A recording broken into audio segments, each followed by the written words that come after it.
Bismillahirrahmanirrahim. Assalamualaikum warahmatullahi wabarakatuh. Waalaikumsalam warahmatullahi wabarakatuh. Selamat siang dan salam sejahtera.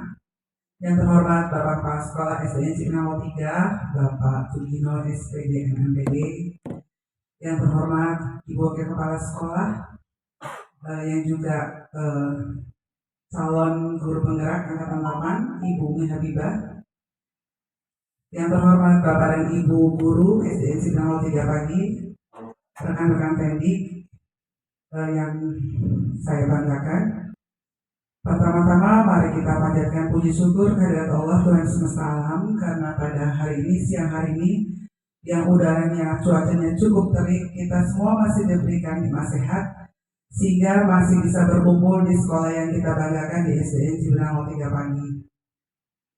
Setelah tadi pagi kita beraktivitas di kelas masing-masing, hari ini, siang ini, kita berkumpul bersama di ruangan guru ini untuk sama-sama mengikuti pengibasan atau diseminasi dari Bu Umi Habibah selaku calon guru penggerak Angkatan 8 yang akan mengibaskan kepada kita tentang budaya positif.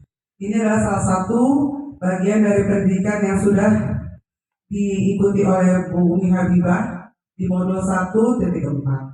Baik, sebelum kita mulai mendengar apa yang akan nanti dipaparkan oleh Bu Umi Habibah, kita sama-sama buka acara pengibasan ini atau diseminasi ini dengan sama-sama membaca dengan basmalah. Bismillahirrahmanirrahim. Selanjutnya pada kesempatan ini nanti Bu Umi Habibah akan memaparkan tentang pemahaman dan pengalaman penerapan budaya positif. Nanti akan ada apa-apa saja sih yang termasuk budaya positif yang ada di materi pendidikan guru penggerak. Mungkin sebenarnya itu sudah kita lakukan, tapi kita sebenarnya nggak sadar, oh itu ternyata yang disebut dengan budaya positif. Untuk lebih jelasnya lagi, mari kita sama-sama saksikan pemaparan pengibasan tentang pemahaman dan pengalaman penerapan budaya positif. Tapi sebelumnya, seperti biasa, kita dengarkan dulu penguatan, motivasi, dan support yang akan disampaikan oleh Bapak Kepala Sekolah. Kepada Bapak Sugino SPD MMPD, disilakan. Baik, terima kasih atas waktu yang diberikan, Bu Yulis. Assalamualaikum warahmatullahi wabarakatuh. Waalaikumsalam warahmatullahi wabarakatuh. Selamat siang dan salam sejahtera untuk kita semua. Yang terhormat Bu Umi Habibah, CGP Angkatan 8, langsung saja mengingat waktu bahwa hari ini beliau akan melakukan pemahaman tentang budaya positif. Bapak Ibu yang saya hormati, sudah kita ketahui bersama bahwa Pemda DKI pun menanamkan budaya positif setiap hari sebelum KPM dari pukul 6.30 sampai 07 yang sering kita sebut pembiasaan. Nah, apa-apa yang sudah kita lakukan, kalau memang sudah baik kita lanjutkan, kalau memang ada hal yang belum baik nanti kita ambil dari yang akan dipaparkan oleh Ibu. Untuk mempersingkat waktu, mari kita sama-sama dengarkan, kita simak, mudah-mudahan sukses, hasilnya maksimal. Itu saja, terima kasih. Wabillahi taufiq wal hidayah. Assalamualaikum warahmatullahi wabarakatuh. Terima kasih Bapak Kepala Sekolah sudah memberikan penguatan motivasi dan support untuk Ibu Umi Habibah yang sebentar lagi akan kita dengarkan pemaparannya tentang budaya positif. Pada Ibu Umi Habibah, CGP Angkatan 8 DKI Jakarta, disilakan. Terima kasih Bu Yulis atas kesempatan yang diberikan. Bismillahirrahmanirrahim. Assalamualaikum warahmatullahi wabarakatuh. Waalaikumsalam warahmatullahi wabarakatuh. Bapak Ibu, alhamdulillah saya ucapkan syukur kehadirat Allah Subhanahu wa taala karena pada siang hari ini setelah kita mengajar, kita masih punya semangat yang luar biasa untuk berada di sini mengikuti aksi nyata yang saya lakukan dalam memenuhi tugas saya sebagai CGP Angkatan 8. Semoga hasil nyata yang saya lakukan di modul 1.4 ini, budaya positif, saya bisa menyebarkan pemahaman dan pengalaman penerapan budaya positif yang saya pelajari di modul di sekolah kita di SDN Cipinang 03. Saya berada di sini bukan berarti saya lebih mampu, tapi karena memang saya masih perlu belajar. Makanya apa yang saya pelajari, saya share kepada teman-teman, rekan sejawat saya. Mungkin dari situ nanti kita bisa dapatkan hal yang lebih baik lagi, memperkaya pengetahuan saya. Di aksi nyata modul 1.4 budaya positif ini, saya akan menyebarkan pemahaman dan pengalaman penerapan budaya positif. Next.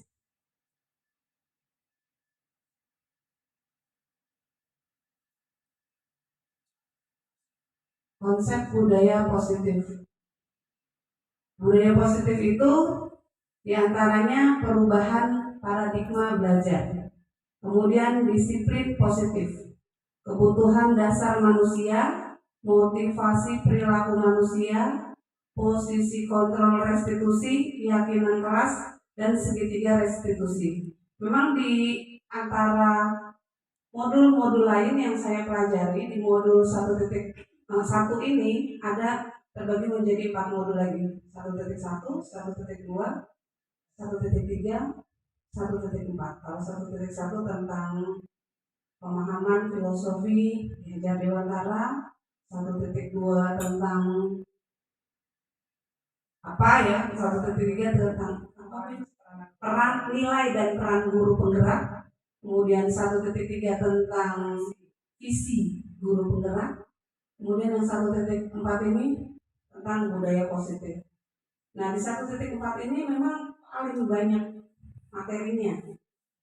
Ini ada 1, 2, 3, 4, 5, 6, 7. Nah ini memang yang kita terapkan di kelas.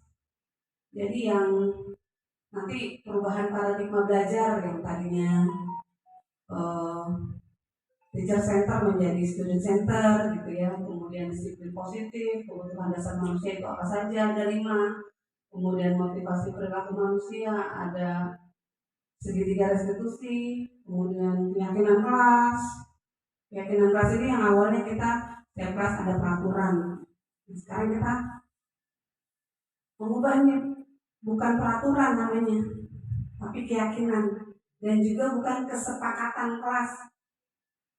Mungkin di PGP angkatan sebelumnya 1 sampai 4 itu masih keyakinan kesepakatan kelas.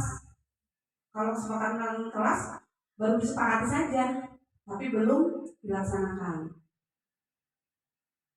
Kalau peraturan kelas biasanya berasalnya dari guru, gitu. Tapi kalau keyakinan kelas itu berasal dari semuanya. Nanti kita bahas lebih lanjut. Kemudian ada segitiga restitusi. Next. Pembelajaran dengan paradigma baru, yaitu pembelajaran dengan dirancang berdasarkan prinsip pembelajaran yang terdiferensiasi, sehingga nanti setiap siswa akan belajar sesuai dengan kebutuhannya dari tahap perkembangannya untuk mewujudkan profil pelajar Pancasila. Ya, next. Disiplin positif.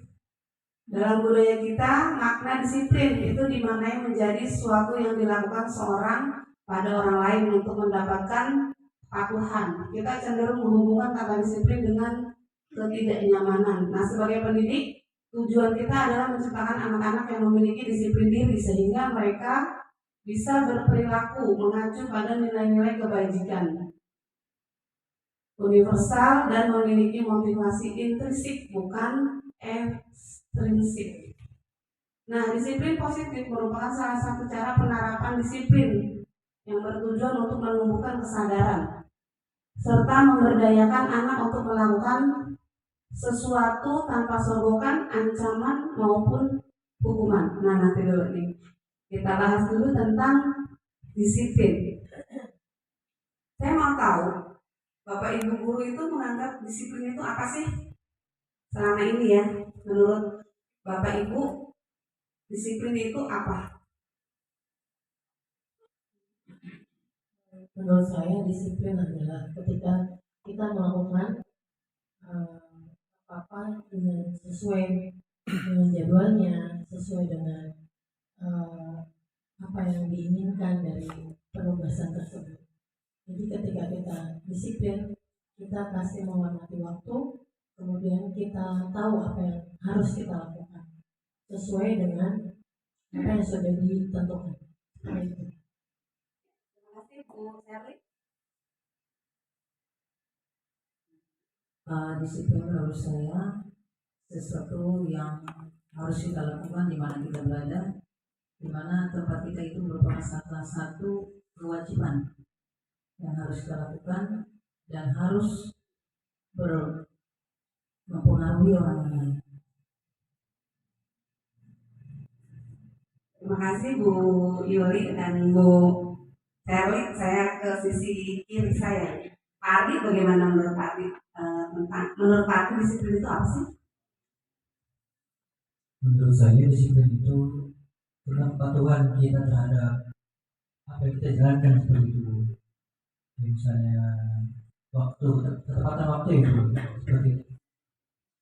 seperti itu. Apa ya, saya kan mau tahu nih, kita sebenarnya mikir disiplin itu apa sih? Bu Mega? Kalau menurut saya disiplin itu mengenai waktu ya Bu. Jadi kita tepat waktu, kapan kita datang, kapan yang harus dilakukan gitu. Terima kasih ya Bapak Ibu atas pendapatnya. Memang saya ingin tahu memang disiplin itu apa sih menurut kita gitu ya. Kalau saya simpulkan, sebagian dari teman-teman kita ini berpendapat bahwa disiplin itu kepatuhan terhadap waktu, terhadap satu hal. Nah, di paradigma ini itu akan berubah Bapak Ibu. Jadi disiplin itu adalah bukan patuh, tapi disiplin itu kesadaran. Kesadaran kita untuk memberdayakan diri kita pada hal-hal yang baik. Jadi kalau kita, jadi misalnya gini, seperti kita datang 6.30,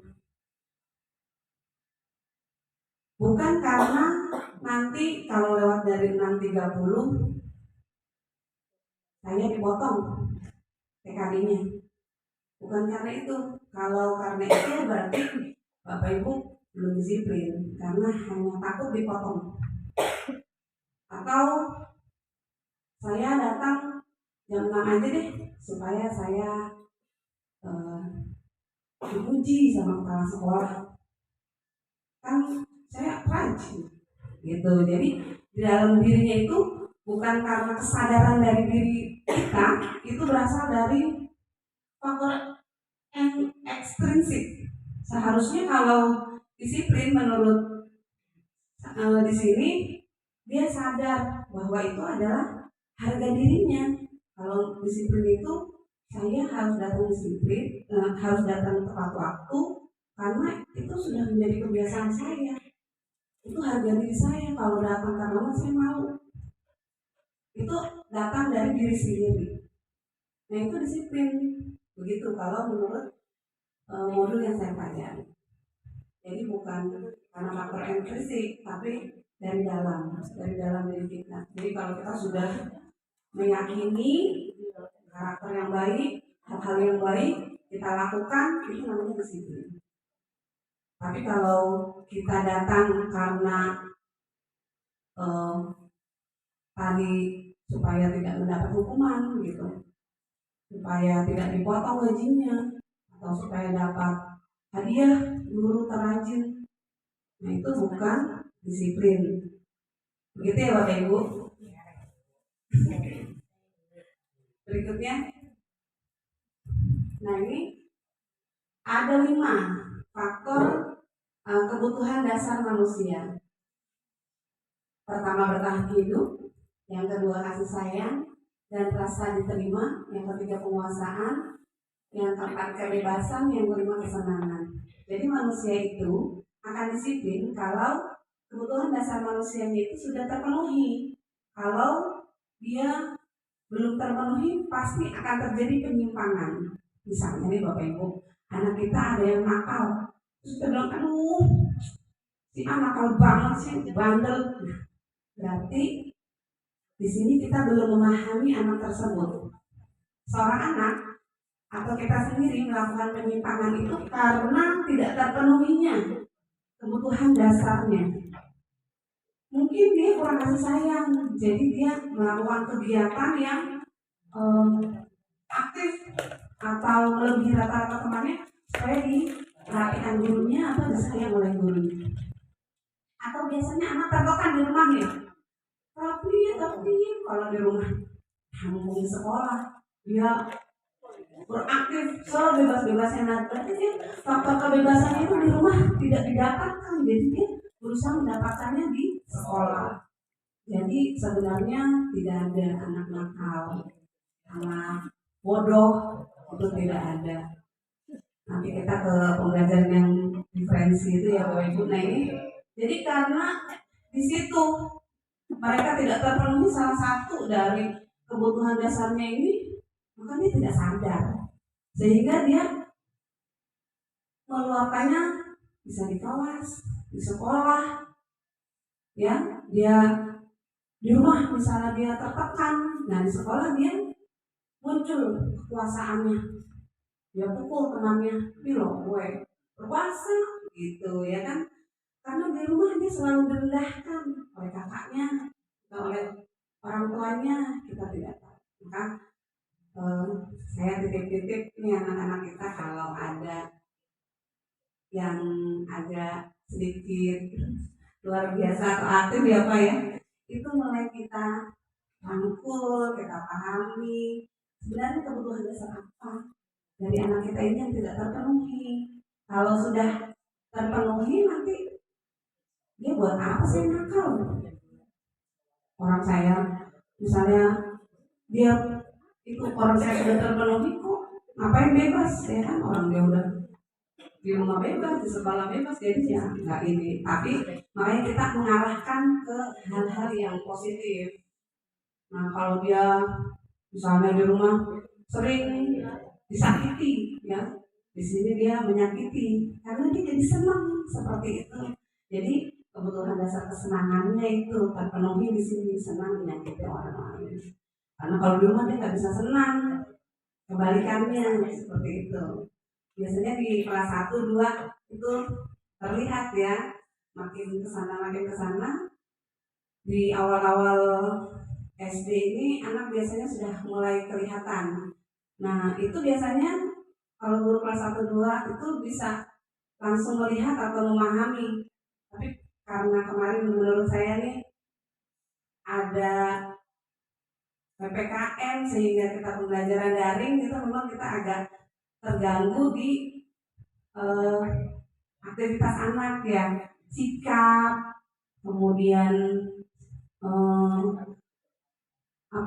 adabnya ya. Jadi mereka belajar daring, lihat di YouTube itu tanpa saringan, mama papanya kerja, anak-anak mengerjakan tugas, megang handphone tidak terkendali, itu jadi ya tugas kita Bapak Ibu luar biasa bertambah. Pasti Bapak Ibu makin berat, makin besar pahalanya. Begitu aja ya. Jadi kita senang terus karena memang udah show kita, mission kita ngajar ya, kita senang terus. Next book. Nah ini motivasi perilaku manusia. Motivasi merupakan dorongan yang timbul pada diri seseorang secara sadar atau tidak sadar untuk melakukan suatu tindakan dengan tujuan tertentu, menghindari ketidaknyamanan dan hukuman. Murid melakukan disiplin diri karena ia takut dihukum. Ia merupakan motivasi ekstrinsik. Nah sekarang ini contoh ya Bapak Ibu, kalau kita kan menilai nih seperti sekolah kepolisian gitu ya, tentara, wow disiplinnya tinggi, kita menganggapnya seperti itu karena mereka selalu patuh pada perintah pimpinannya ya, atasannya. Tapi kalau udah gak ada pimpinannya, apa iya mereka tetap disiplin, ya kan? Apa iya itu sadar mereka tetap dibawa menjadi budaya positif untuk dirinya gitu. Justru kalau kita perhatikan malah karena dia tahu salahnya, dia tahu melanggarnya di mana, kan seperti itu. Jadi makanya pemerintah melakukan tindakan disiplin itu kesadaran diri. Jadi faktornya dari dalam, intrinsik bukan ekstrinsik. Nah, jadi kalau dia menghindari ketidaknyamanan karena dihukum biar disiplin, nah itu tidak dampaknya kurang maksimal ya Bapak Ibu. Jadi kita harus perbaiki. Kemudian mendapatkan imbalan atau penghargaan dari orang lain. Murid melakukan disiplin diri karena ia mendapatkan imbalan. Ini merupakan juga faktor intrinsik, bukan intrinsik. Kemudian menghargai nilai-nilai kebajikan diri sendiri. Murid melakukan disiplin diri dengan sadar akan nilai kebajikan dirinya. Ini merupakan motivasi intrinsik. Nah, ini yang dimaksud dengan disiplin tadi, Bapak Ibu. Jadi dia melakukannya karena dia menyadari. Jadi walau dimanapun dia berada, dia akan tetap melakukan hal yang sesuai dengan kebajikan dirinya gitu, hal-hal yang baik yang ia tahu. Jadi tugas kita memberikan kebiasaan, melatihnya supaya dia melakukan hal-hal yang baik dan menyadarinya. Bukan karena ada kita dia patuh, dia tidak memetik pohon atau tidak memukul temannya. Nah, keluar dari pagar dia langsung mukulin temannya. Nah, berarti pendisiplinan yang kita berikan kepadanya itu berarti belum berhasil. Next. Konsep disiplin dengan identitas gagal. Nah, jadi selama ini kan kita mendisiplinkan anak dengan menghukum, tidak mengerjakan PR, tidak mengerjakan tugas di kelas atau PR. Tidak ditanya kenapa, tapi malah mendapat hukuman, kamu ya nggak ngerjain PR, besok 2 kali. Menurut Bapak Ibu itu sudah tepat belum? Nah, memberikan apa di sini? Hukuman ya kan? Nah, berarti kan satu aja dia ngerjain, apalagi 2 kali. Nah, jadi hukuman yang kita berikan itu kurang tepat ya Bapak Ibu. Jadi kepada anak-anak kita sebaiknya tidak memberikan hukuman. Kemudian menyakitkan, merasa tidak nyaman, murid takut, memaksa, murid menyembunyikan kesalahan, murid menjadi rendah diri. Nah, ini kalau kita memberikan hukuman kepada murid yang melakukan kesalahan atau tidak mengikuti instruksi dari kita, nah ini akan menyakiti hati, menyakiti anak-anak, bukan malah jadi lebih disiplin. Anak merasa tidak nyaman dengan kita, kemudian dia menjadi lebih takut sama kita, ya. Kemudian kita memaksa. Kan ada anak yang tidak bisa melakukan satu hal, tapi kita paksakan, ayo cepat. Ya udah bisa, masa kamu nggak bisa? Tangan sama, aku sama. Biasanya juga, bukan kita. Saya suka begitu Bapak Ibu. Jadi dengan belajar ini saya jadi tahu, mudah-mudahan saya bisa berubah. Kemudian murid juga nanti kalau salah dihukum ibu guru, saya nggak mau cerita. Kalau saya salah, saya nggak mau cerita, nanti saya dihukum. Begitu juga dengan anak kita sendiri Bapak Ibu di rumah. Kalau anak kita melakukan kesalahan, lalu kita menghukumnya, besok-besok dia nggak mau cerita. Nah, dia akan menyembunyikan kesalahannya. Jadi saya ke anak-anak saya memang tidak pernah menghukum anak-anak saya. Kalau kakak atau adik salah, kenapa? Jadi saya ajak bicara saja. Maunya bagaimana, baiknya bagaimana untuk dia.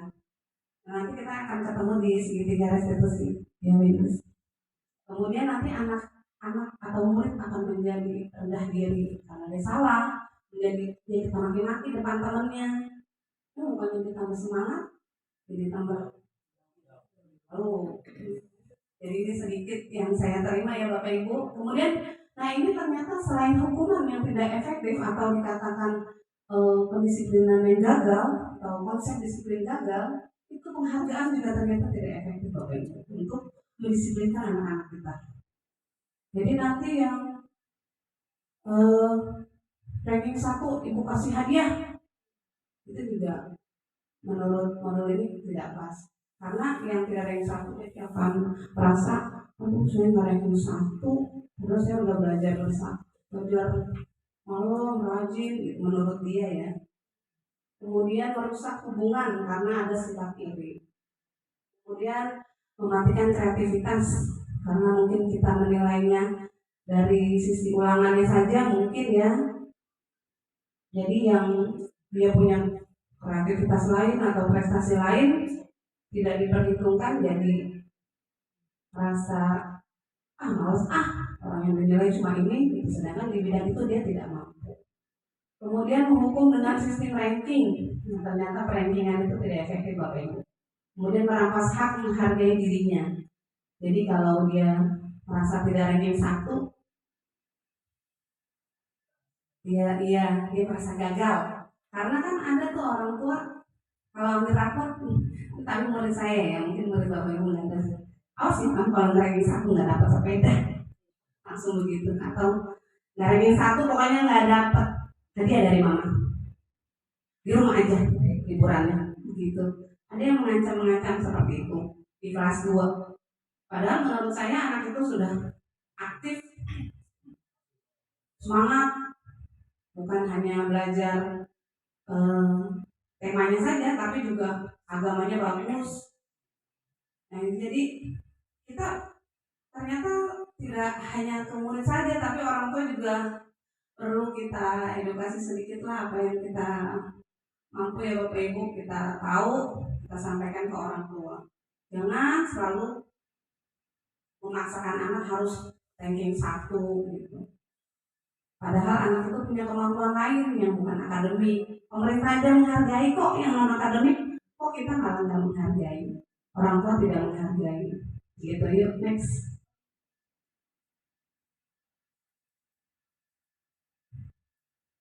Konsep disiplin dengan pendekatan restitusi, yaitu sebuah cara menanamkan disiplin positif pada murid. Pengertian restitusi, yaitu proses menciptakan kondisi bagi murid untuk memperbaiki kesalahan mereka, sehingga mereka bisa kembali pada kelompok mereka dengan karakter yang lebih kuat. Nah, ciri-ciri restitusi ini bukan menebus kesalahan, namun belajar dari kesalahan, memperbaiki hubungan, tawaran bukan paksaan, menuntun untuk melihat ke dalam diri, mencari kebutuhan dasar yang mendasari tindakan, fokus pada karakter bukan tindakan, menguatkan dan fokus pada solusi. Nah, maksudnya gini, restitusi itu jadi kita belajar dari sebuah kesalahan.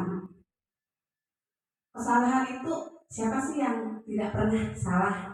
Jangankan anak saya pun gitu, kita semua pasti pernah salah.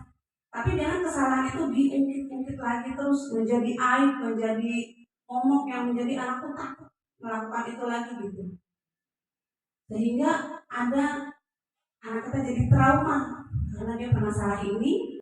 Nah, diberikan hukuman seperti ini, jadi dia selalu ketakutan. Jadi di sini maksudnya ketika ada suatu kesalahan yang diulang gitu. Nah, kita memberi kesadaran kepada anak kita. Misalnya si A selalu datang terlambat lagi. Nah, kita sampaikan kepada si A tersebut, kenapa kamu datang terlambat? Gitu. Jadi kita tanya dulu latar belakangnya datang terlambat. Setelah itu, memang kalau datang terlambat bagus. Jadi kita sampai dia sendiri nanti menemukan kesadarannya, apa mau berubah atau tidak gitu. Kalau tidak bagus, berarti kan harus berubah. Nanti kita tanyakan, dia sendiri nanti yang jawab. Dia yang berbuat salah, dia yang mencari solusinya sendiri. Kemudian next, ikuti. Nah, ini ada perbedaan. Ada kasus siswa sering tidak mengerjakan PR atau tidak mengerjakan tugas. Apakah kita memberikan hukuman, konsekuensi, atau restitusi pada anak itu, pada anak yang tadi tidak mengerjakan PR? Ini kalau menghukum atau hukuman, ini guru menghukum siswa tersebut yang tidak mengerjakan PR tadi. Hormat bendera ya, kamu 10 menit. Guru marah dan murid takut, itu hukuman. Jadi kalau hukuman itu sifatnya satu arah, berasal dari kita sendiri. Kita tidak memberikan kesempatan kepada anak untuk menjelaskan alasannya, latar belakangnya apa gitu ya. Kita langsung memberi hukuman kepadanya. Nah, kalau konsekuensi, guru biasanya guru memberikan konsekuensi untuk mengerjakan PR-nya saat istirahat atau dikerjakan 3 kali lebih banyak ya. Kemudian guru tegas dan siswa menghormati peraturan. Nah, kalau konsekuensi, jadi biasanya kalau konsekuensi itu guru dan anak sudah sepakat.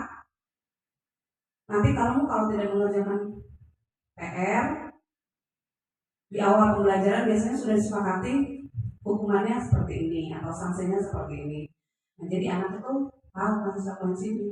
Kalau tidak mengerjakan PR nanti hukumannya seperti ini. Nah, itu sudah sama-sama diketahui dan sudah sama-sama disetujui.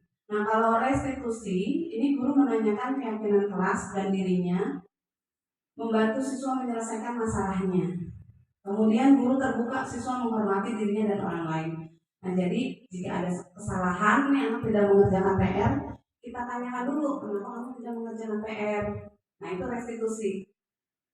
Jadi dengan adanya restitusi ini kita berharap anak itu bisa anak mengetahui dia melakukan kesalahan. Kemudian dari kesalahan itu apakah dia akan berubah, kemudian mencari solusinya apa?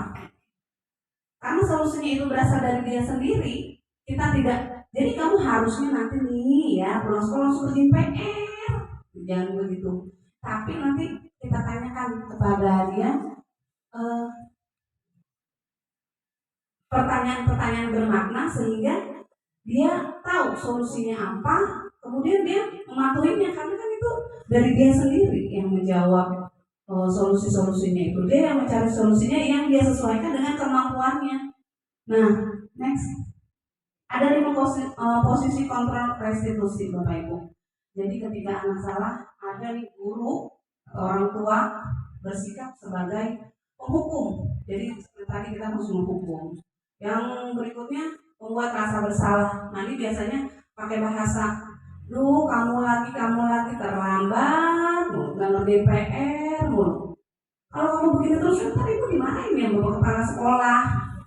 Jadi dia membuat anak merasa bersalah. Kamu begitu terus nih, ntar ibu jadi jelek namanya. Kelas 2B, siapa sih gurunya? Umi nggak bisa disiplinin anak banget. Nah kan, nanti kelihatan orang-orang ibu nih nggak bisa ngajar. Kalau ibu aja kamu. Nah, jadi kita membuat anak itu merasa bersalah. Terus saya salah nih, bikin ibu malu. Itu ada guru seperti itu. Kemudian ada yang teman. Kalau teman, kenapa nggak ngerjain PR? Kan bisa ngerjain sama ibu. Yuk ibu ajarin yuk. Diajarin sama gurunya. Makan bareng. Nah, kayak teman, jadi seperti temannya. Kemudian pemantau. Udah ya kerjakan. Lihatin dari sini. Nah, itu mantau saja. Nanti suruh ngerjain ya. Tapi kalau sebagai manajer ini yang ideal Bapak Ibu. Seperti tadi itu. Jadi kita kenapa tidak mengerjakan PR? Tanya solusi latar belakangnya, ini Bu, saya sibuk apa? Banyak keluar teman-teman datang atau keluarga datang. Oh iya, ibu juga kalau keluarganya banyak yang datang pun juga nggak sempat ngerjain PR sama kita ya gitu. Terus tapi kalau tidak mengerjakan PR itu benar nggak sih? Berikan pertanyaan-pertanyaan memancing yang bermakna. Biasanya anak jawab nggak benar bu. Terus kamu mau begini terus? Tidak mengerjakan PR terus? Enggak lah bu, saya mau berubah. Kalau kamu tidak mengerjakan PR, kamu gimana nanti? Saya, ini misalnya ya Bapak Ibu, saya kan nggak ngerti bu pelajaran yang mana, jadi kamu tidak mengulang pembelajaran. Jadi baiknya gimana? Jadi kita tanya-tanya terus. Ya, baiknya saya harus rajin belajar bu. Kita tanyakan dulu keyakinan kelas. Kelasnya belum dibahas jadi nanti aja. Saya harusnya begini bu, nanti dia akan jawab. Harusnya saya pulang sekolah dan nanti langsung kerjakan bu. Jadi kalau ada teman ngajak main atau ada saudara-saudara, saya kira udah selesai. Nah, lain kan seperti itu ya. Jadi dia sendiri biar dia mencari solusi yang sesuai dengan kegiatannya, sesuai dengan dirinya, maunya gitu. Kita hanya memberikan pertanyaan-pertanyaan bermakna mengarahkan dia supaya dia ya salah, dia menyadari dia salah, dia cari solusinya, dia menerapkannya. Jadi kamu berubah nggak? Mau bu, kapan berubahnya? Mulai saat ini bu, benar ya nanti bu. Ibu liatin terus kamu, ibu pantau nih, benar nggak besok kamu berubah? Gitu. Jadi kita mengajar seperti itu, seperti manajer. Tapi kita harus latihan ya Bapak Ibu. Memang butuh proses seperti itu, tidak tiba-tiba kita langsung ideal gitu. Saya juga masih belajar, sama-sama belajar. Berikutnya keyakinan kelas. Budaya positif berikutnya adalah keyakinan kelas. Mengapa keyakinan kelas? Mengapa tidak peraturan kelas? Tadi sudah sedikit saya singgung. Mengapa kita memiliki peraturan tentang penggunaan helm saat mengendarai kendaraan roda 2? Mengapa kita memiliki peraturan tentang penggunaan masker dan mencuci tangan setiap saat? Nah, jadi ini tadi yang mengapa keyakinan kelas, mengapa tidak peraturan kelas saja. Jadi kalau peraturan kelas Bapak Ibu itu kita udah punya, kita tanpa diskusikan dengan teman-teman, dengan anak-anak kita, iya peraturan kelas 2B langsung datang tepat waktu harus mengerjakan PR. Jadi sudah tercantum. Kita tidak komunikasikan dengan anak-anak kita. Tapi kalau keyakinan kelas itu sudah kita yakin ini anak-anak, ibu mau atau kita mau kelas kita seperti apa ya? Jadi anak-anak kan tunjuk tangan, bu bersih bu. Kita tulis deh keyakinan kelas menjaga kebersihan. Nah itu kan mereka sendiri yang mau. Bisa juga, bisa nggak peraturan jadi keyakinan? Bisa, dengan dikomunikasikan bersama-sama. Jadi yang tadinya peraturan ketika dikomunikasikan satu persatu lama-lama menjadi keyakinan karena sudah disepakati. Lanjut.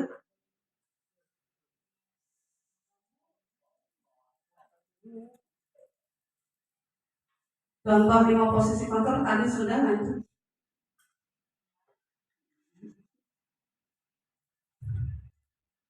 Nah, membentuk keyakinan kelas ini lebih abstrak dari peraturan, berupa pernyataan universal, dibuat dalam bentuk positif, sedikit saja agar mudah diingat.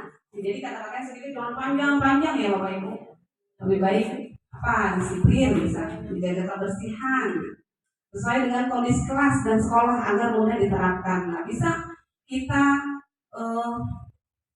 ambil dari teman kita, misalnya bisa nggak Bu sama kelas sebelah? Bisa saja, tapi kita komunikasikan lagi dengan anak-anak murid kita. Apakah ada yang mau ditambah, atau yang mau dikurang? Nanti kan disesuaikan ya dengan tradisi anak-anak, kondisi anak-anak gitu. Mereka mau gimana? Jadi anak tuh kita anggap faktor aja Bapak Ibu. Jadi mereka melakukannya tadi supaya sadar, bukan karena takut. Kemudian semua warga kelas dilibatkan saat membuat. Nah ini Bapak Ibu bisa mengajak anak-anak. Kalau perlu orang tua kita ajak juga, tidak apa-apa. Berikutnya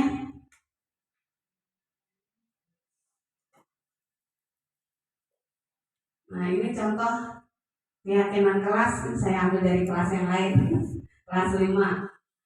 Nah, berdiskusi dulu, kemudian merumuskan menjadi keyakinan, kemudian kita tempel. Kalau sudah menjadi keyakinan kelas, kita tempel Bapak Ibu, biar ingat.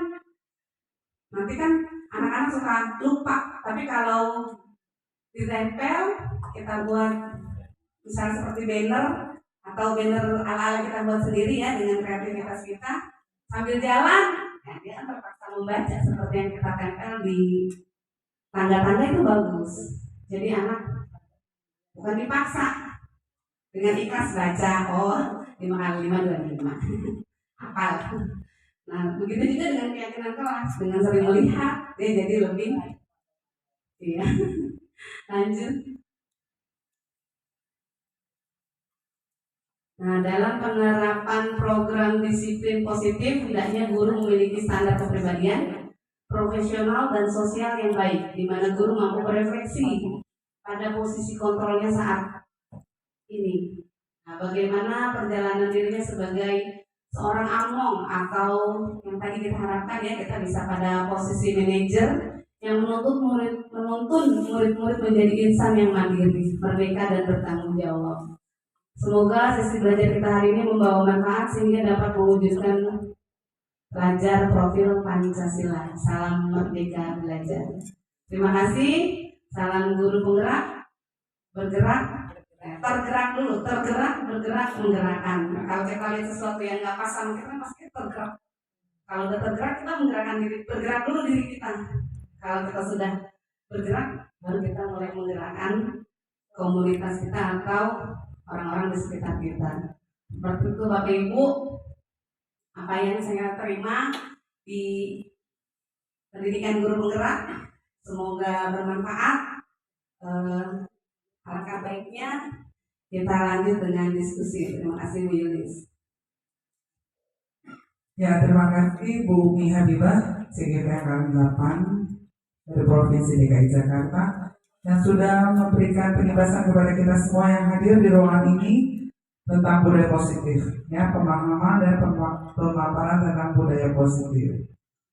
Selanjutnya, teman-teman, dari tadi apa yang sudah dipaparkan oleh Bu Umi Habibah, ada tentang keyakinan kelas, ya, ada restitusi, kemudian ada konsekuensi, ya, tadi banyak itu yang termasuk budaya positif yang sebenarnya sudah kita laksanakan, sudah kita hadapi, kita laksanakan, kita jalani, kita terapkan, tapi kita belum tahu itu, oh ya ini ternyata namanya budaya positif. Nanti setelah kita berada di satu tempat ini budaya positif, kita baru tahu bahwa itu yang semua yang sudah kita laksanakan adalah termasuk ke dalam budaya positif.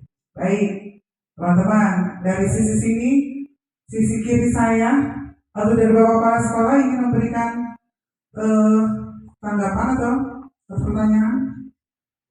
Boleh, siap. Terima kasih Bu Yulis yang sudah memberikan kesempatan yang kedua terkait dengan paparan yang sudah disampaikan teman kita CGP Angkatan 8. Izin Bu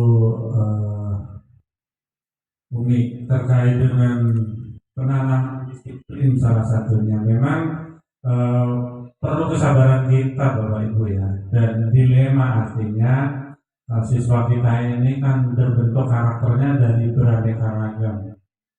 Sementara kami di sekolah untuk menyamakan persepsi, ada istilah reward dan punishment. Itu tujuannya untuk meluruskan siswa gitu ya. Namun apa yang kita laksanakan selama ini, terkadang kita tidak semudah yang kita harapkan gitu. Artinya perlu kesabaran kita. Sudah kita ingatkan masih diulang lagi. Sehingga tadi apa yang disampaikan Bu CGP tadi bahwa memang salah satunya saat penentuan kesepakatan ya siswa kita libatkan, orang tua juga kita undang dengan harapan apa yang dilakukan di sekolah, di rumah itu satu kata gitu ya. Nah, kadang juga dari orang tua ini memberi kasih sayangnya berlebihan sehingga berdampak kepada siswa kita. Jadi untuk perubahannya ini perlu waktu gitu ya. Dan kita sebagai pendidik ya itu tadi perlu menambah kesabaran gitu ya. Sementara selama ini kesabaran kita terbatas Bumi, sehingga muncullah yang namanya panisme tadi. Nah, ini paradigma lama dan paradigma baru, mari kita sama-sama pahami sehingga ke depan kita bisa memahami, menerima dan melaksanakan paradigma yang sedang kita pelajari siang hari ini. Mungkin itu Bu Yulis, terima kasih. Nanti akan ditambahkan dari teman-teman yang lain sehingga apa yang disampaikan Bu CGV ini bisa kita laksanakan di tanggal 03. Terima kasih atas waktunya. Ya, terima kasih Bapak Kepala Sekolah sudah memberikan tanggapan. Ya, teman-teman silakan. Dari sisi kiri saya ada Bu Rositi, Pak Ardi, Bu Widi, Bu Mega. Ada yang ingin tanggapi atau yang memberikan menanyakan sesuatu terkait dengan budaya positif? Di depan saya ada Pak Indra, Bu Tuti, Bu Lani, Bu Yuni, dan Pak Arman.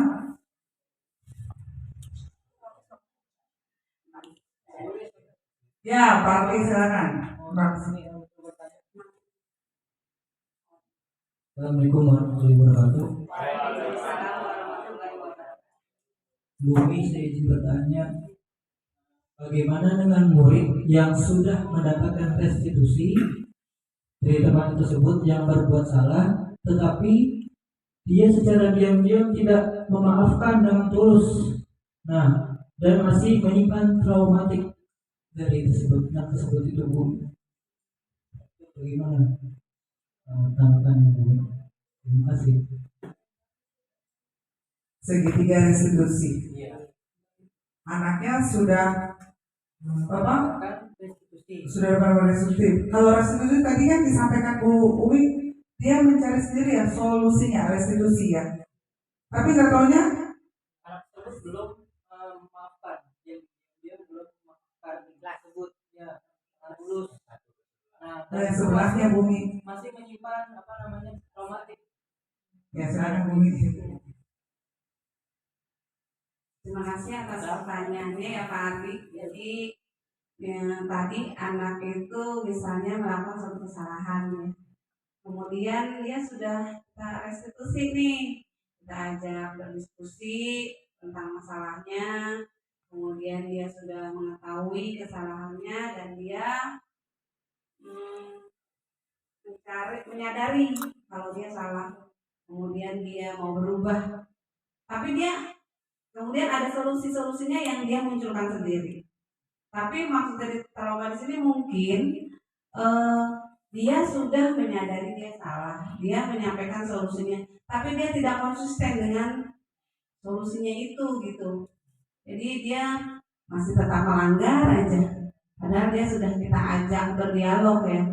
Memang untuk restitusi ini kan ya kita ajak berbicara, kemudian dia sadar, bukan berarti setelah itu kita biarkan, tetap terus kita pantau. Kalau misalnya dia belum menyadari juga, ya kita ajak bicara lagi. Kalau misalnya si anak sendiri itu sudah kita usahakan masih belum bisa juga, ya tentunya bisa kita libatkan orang-orang di sekitarnya, apakah itu kakaknya, kemudian orang tuanya untuk mendukung supaya anak-anak ini sadar dan menanamkan nilai kebajikan seperti itu. Jadi itu bukan hal yang mudah Bapak Ibu. Memang teorinya segitiga kalau udah mencapai segitiga itu udah cukup. Bahkan untuk tidak harus segitiga itu, bisa saja dia langsung gitu 2 saja gitu, tidak 3, tapi dia belum berhasil. Ada yang 2 langsung berhasil, 3 berhasil, ada yang nggak berhasil. Ya kita terus berusaha sebagai guru kan, namanya juga mendidik. Kalau mendidik itu kita memberikan menuntun anak untuk mengajaknya melakukan hal-hal yang benar, yang baik, yang bajik, supaya dia bahagia. Emang kalau seperti itu dia bahagia. Tujuan pembelajaran itu supaya anak bahagia, Bapak Ibu, mandiri, kemudian dia selamat tuh dunia akhirat, terus dia bahagia yang setinggi-tingginya. Nah, kita dapatkan kamu tuh bahagianya apa. Jadi pendidikan itu bukan buat anak pintar, tapi buat anak selamat, mandiri dia, kemudian dia selamat dunia akhirat, dia bahagia. Makanya kemarin waktu MPLS, saya lihat anak-anak bahagia itu saya senang. Setelah saya lihat anak-anak senang, saya balik badan saya ke sini. Saya lihat guru-gurunya berketawa, senang. Saya lihat teman-teman saya tertawa, bahagia, happy. Bukan anaknya aja yang bahagia, gurunya juga harus bahagia. Makanya kalau di negara lain, Bapak Ibu, yang didahulukan itu gurunya dulu. Gurunya harus bahagia. Kebutuhan hidup gurunya harus terpenuhi. Kalau dia sakit, dia harus sehat dulu. Kalau dia sedih, dia harus bahagia dulu. Karena guru yang bahagia akan menciptakan murid-murid yang bahagia. Kalau guru yang nyaman akan membuat murid nyaman.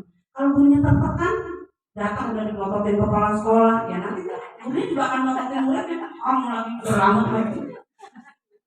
Jadi kan, mohon maaf ya Pak, itu kan sebenarnya. Jadi kalau saya lihat teman-teman saya bahagia, rekan sejawat saya bahagia, saya yakin anak-anak di SDK 03 bahagia. Jadi saya nggak usah, maksudnya saya nih ya, Bapak juga Pak, kepala sekolah nggak usah ngecek anak-anak bagus nggak belajar, biar aja gurunya. Kalau gurunya happy, ketawa-ketawa terus, ya anaknya juga begitu. Pasti anaknya belajar dengan senang hati. Makanya sampai suruh pulang, enggak saya senang di sini doang, ya karena dia bahagia Bapak Ibu. Ini rumah dia kedua. Jadi makanya kita mendidik anak, kita harus ambil hatinya. Kita maunya apa? Kalau kepintaran itu masing-masing IQ. Allah yang memberi anak kepintarannya, berarti kita sudah mendidiknya, mencoba menyelesaikan masalahnya. Keberhasilan itu kita serahkan pada Allah. Yang penting kita tidak putus asa. Ya udah, bodo amat, udah diulang-ulang masih gagal terus, bandel terus. Nah, kita harus introspeksi. Berarti kita belum dapat tadi yang kebutuhan dasarnya dia, yang 5 kebutuhan dasar manusia itu belum kita temukan. Jadi ibarat kata dokter nih, penyakitnya belum ketemu. Tuh. Nah kalau kita harus tahu dulu nih anak kita yang 5 kebutuhan dasar manusia yang tidak terpenuhi itu apa. Nah coba kita penuhi, dari situ insya Allah ya namanya kita manusia, kita berusaha. Begitu ya Pak Ardi, jawaban dari saya seperti itu. Yus. Terima kasih. Ya, terima kasih Bu Umi. Pak Ardi, itu bagi yang tadi dijelaskan oleh Bu Umi itu, kalau menurut saya, boleh izin saya tambahkan, restitusi untuk anak yang membuat kesalahan. Tapi kalau tadi Pak Ardi itu sebenarnya anak yang buat kesalahan kepada temannya, mungkin temannya itu tadi yang dimaksud Pak Ardi, dia si korban yang diusilnya itu. Depan kita dia sudah oke, sudah minta maaf ya, tapi ternyata dia punya trauma.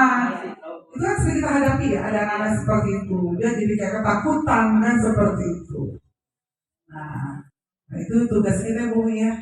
Nah tugas kita supaya anak itu jangan punya feeling trauma lagi. Itu bagaimana caranya ya, kita lah caranya ada di kita Bu ya.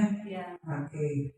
Kalau misalnya trauma itu, kalau trauma kepada si korban, jadi misalnya nih masalahnya ada 2 orang gitu ya, berantem. Yang satu nih si pembuat kesalahan sudah menyadari bagaimana sebagai si korban gitu. Nah jadi dalam kasus ini ketika ada 2 orang, maka baik pelaku maupun si korban kita ajak berdiskusi bersama-sama. Jadi kalau yang si korban ini nanti kita tanya, jadi kamu maunya bagaimana? Maksudnya terhadap si pelaku ini. Ya, dia harus minta maaf lah Bu sama saya, misalnya dia, kalau kemarin saya kasusnya Alex sama Atar, Jadi main lempar-lemparan tas sehingga tas Atar itu dilempar, gara-gara Atar melempar tas Alek duluan, Alek bales sampai air minumnya tumpah semua. Nah jadi Atar maunya bagaimana? Daya kan jadi nggak minum, kata dia. Daya mau minum lah. Nah Alex merasa bertanggung jawab. Ya bu, saya beliin air minum gitu. Maksudnya jadi dari komunikasi itu kan kita tanya juga si korban, kamu maunya apa? Gitu. Maksudnya supaya dia emosinya gitu kan dia supaya dia tidak trauma, maunya bagaimana nih gitu. Jadi bukan dari si pelakunya saja, si korbannya juga kita tanya supaya ada kesepakatan juga di antara mereka sehingga mereka nanti ngobrol-ngobrolan ya mudah-mudahan sudah bisa berangkulan, ya udah main lagi bersama karena sudah diganti. Gitu. Kalau saya sih seperti itu ya, namanya kita seperti yang beliau sampaikan, kita berusaha sebaik mungkin gitu ya untuk anak-anak kita. Mudah-mudahan dengan diajarnya komunikasi seperti itu tidak menimbulkan efek trauma. Gitu. Terima kasih. Iya. Baik, mudah-mudahan sudah ada pemahaman ya Pak Arni ya dari penggunaan segitiga restitusi tadi dengan dua anak ya, dengan dua anak tadi yang Pak Arni. Oke. Mau ada lagi? Oke. Baik. Terakhir ya penguatan dari Bu Umi Habibah. Mudah-mudahan bisa menambah wawasan bagi kita tentang body positif. Silakan Bu. Terima kasih Bu Yoris, terima kasih teman-teman sudah mengikuti pembahasan tentang budaya positif. Jadi salah adalah suatu proses pembelajaran juga. Jadi kalau kita salah, kemudian anak salah, murid salah, jangan langsung jelek. Karena dari apa kesalahan itu atau kesalahan yang terjadi bisa menjadi pembelajaran untuk anak itu sendiri, untuk diri kita, untuk orang tua. Jadi, bagaimana caranya kita mengelola sebuah kesalahan itu menjadi sumber belajar juga. Dan anak tidak takut kalau salah. Kalau salah dia akan cerita. Bu, saya tadi begini. Gimana ya Bu? Saya takut dimarahin orang tua. Ada orang tua yang kedua di sekolah, jadi dia takut cerita sama mamanya. Mungkin mamanya tidak seperti gurunya. Nah kita senang, anak ternyata bisa sharing sama kita. Jadi suatu kesalahan itu Bapak Ibu juga menjadi pembelajaran kita semua. Jadi jangan pernah menyalahkan anak yang salah, karena kalau diminta juga saya juga nggak mau salah, saya maunya benar terus. Anak pun begitu, nggak mau salah, maunya benar terus. Makanya kalau anak murid salah, yuk kita belajar dari peristiwa itu. Anak sendiri salah, yuk kita belajar. Jadi kitanya sebagai guru, sebagai orang tua belajar, anak murid, anak sendiri juga sama-sama belajar. Sehingga kalau sudah menyadari kesalahan itu, kita belajar dari itu, kita tidak melakukannya lagi. Anak kita juga nggak mau karena salah itu nggak enak, kita juga bisa memberi penguatan ke anak kita. Makanya lain kali jangan begini ya, kamu nanti begini gitu. Jadi ya sekarang lebih banyak berdiskusinya ya. Kalau menurut saya dari pembelajaran paradigma baru ini, anak lebih banyak ya, lebih happy ya. Jadi nggak kalau salah udah ketakutan, disetrap, dan nggak ada seperti itu lagi Bapak Ibu. Yuk kita sama-sama belajar gitu. Terima kasih. Assalamualaikum warahmatullahi wabarakatuh. Waalaikumsalam warahmatullahi wabarakatuh. Baik. Alhamdulillah selesai kegiatan pengimbasan materi budaya positif sebagai salah satu bagian dari aksi nyata modul 1.4 yang sudah disampaikan oleh CGP Angkatan 8 Ibu Umi Habibah. Semoga ini bermanfaat untuk kita semua yang hadir di sini, dan pengimbasan ini semoga bisa kita terapkan kepada anak-anak kita, keluarga kita juga. Dan yang utama adalah semua yang menjadi kesalahan itu pasti ada tujuan, ada maksud dari si anak atau kita yang melaksanakan kegiatan tersebut. Baik, terima kasih. Alhamdulillah selesai. Kita tutup dengan baca hamdalah. Alhamdulillahirobbilalamin. Kita ketemu lagi nanti di pengibasan berikutnya dengan CGP berikutnya. Wassalamualaikum warahmatullahi wabarakatuh.